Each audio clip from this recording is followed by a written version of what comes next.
প্রবেশ ও বাহির পথ থাকছে। খাবারের স্টল থাকছে ইঞ্জিনিয়ারিং ইনস্টিটিউটের সীমানা ঘেঁষে। খাবারের স্টলগুলোকে এবার একটু ভালোভাবে বিন্যস্ত করার চেষ্টা করা হয়েছে। বইমেলায় আছে নামাজের স্থান, ওয়াশরুম সহ অন্যান্য পরিষেবা।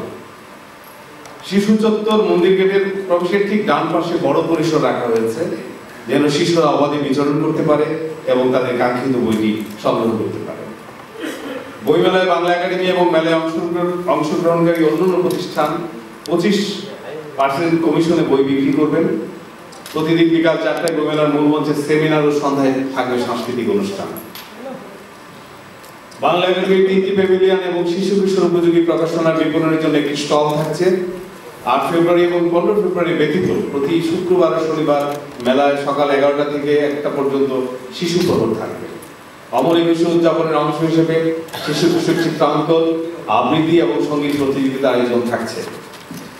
সোহরাওয়ার্দী উদ্যানের নতুন বইয়ের মোড়ক উন্মোচনের ব্যবস্থা থাকছে। বইমেলায় প্রবেশ ও বাহির পথে পর্যাপ্ত সংখ্যক আর্চওয়ের ব্যবস্থা করা হয়েছে।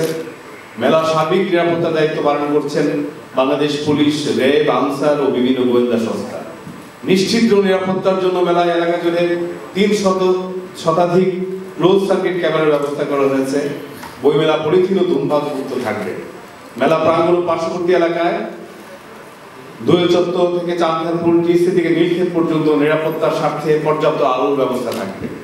মেলার পরিষ্কার পরিচ্ছন্নতা এবং নিয়মিত ধুলা নিবারণের জন্য পানি ছিটানো এবং প্রতিদিন মশক নিধনের সার্বিক ব্যবস্থা থাকবে। অমর ইংলিশে বইমেলায় অংশগ্রহণকারী প্রকাশনা প্রতিষ্ঠানের 2024 সালে প্রকাশিত গ্রন্থের মধ্য থেকে গুণগত মান বিচারে সেরা বইয়ের জন্য প্রকাশককে চিত্তরঞ্জন সাহা স্মৃতি পুরস্কার এবং 2024 সালে বইমেলায় প্রকাশিত বইয়ের মধ্য থেকে শৈল্পিক বিচারে সেরা প্রকাশের জন্য 3টি প্রতিষ্ঠানকে মনির চৌধুরী স্মৃতি পুরস্কার দেওয়া হবে। এছাড়া 2024 সালে প্রকাশিত শিশুতোষ গ্রন্থের মধ্য থেকে গুণগত মান বিচারে সর্বাধিক গ্রন্থের জন্য একটি প্রতিষ্ঠানকে রকিবুজ্জামান খান দাদাভাই স্মৃতি পুরস্কার এবং এবছরের মেলায় অংশগ্রহণকারী প্রকাশনা প্রতিষ্ঠানের মধ্য থেকে স্টলের নান্দনিক সাজসজ্জায় শ্রেষ্ঠ বিবেচিত প্রতিষ্ঠানকে কায়েম চৌধুরী স্মৃতি পুরস্কার প্রদান করা হবে।